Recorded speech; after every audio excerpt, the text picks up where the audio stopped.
A year had passed since National Park number 3 and Sushant's birthday rolled around again. We had a big blast with the gang from NIT Kurukshetra, Sushant's alma mater. It was the big 3-0 for Sushant, and he deserved a huge celebration after the energy he had spent in supporting me through recovery after my surgery.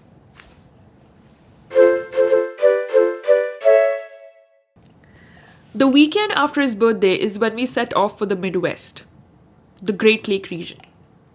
Our flight took us to Chicago, but we had a reservation in Racine, Wisconsin.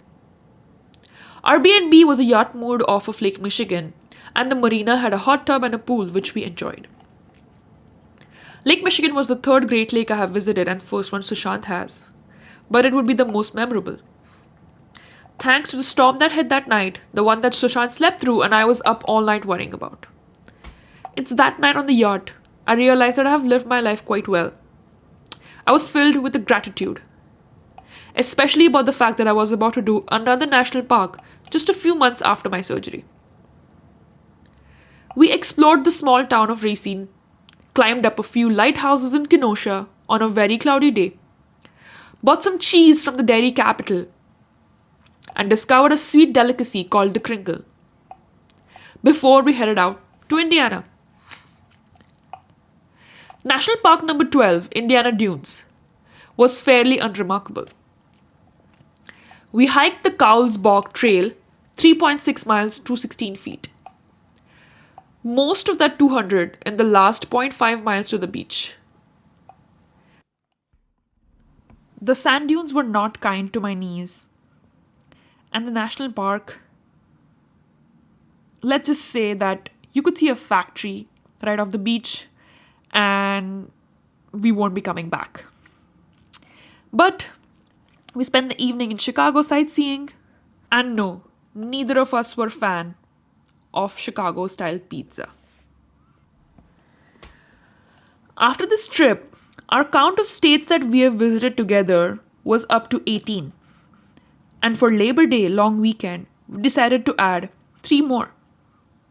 We took a road trip to Pensacola just to do that. A Gulf Coast road trip. We were past the age of South Padre, but Louisiana was just right for us. New Orleans everyone has heard of course, but our first stop was Baton Rouge. We have a soft spot for college towns. We did a tour of the history of slavery at Oak Alley Plantation. I had spent years in the South by this time, but I learned a lot on that tour and about the history of the place I had called home for over 6 years. A dark history of the Gulf Coast. Our next stop was Florida. We didn't spend much time in Mississippi or Alabama, but who knew that I would live in Mobile for about 2 months just a little bit later in 2022. We reached our B&B, a glamping cabin, with a hammock and our very own private pier. Next day, we were back on the road to Louisiana.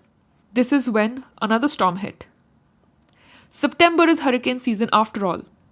Luckily, we didn't encounter one. But the visibility on the road was next to nothing, and there was nowhere to stop. It was definitely scarier than the haunted tour we did in New Orleans. But we were as pale as the vampires in those stories. For those who don't know, New Orleans has a ton of vampire lore. In fact, Brad Pitt's interview with the vampire was shot there, and the inspiration for his character was also based on Jacques Saint-Germain, who was rumored to serve blood to his guests in wine glasses.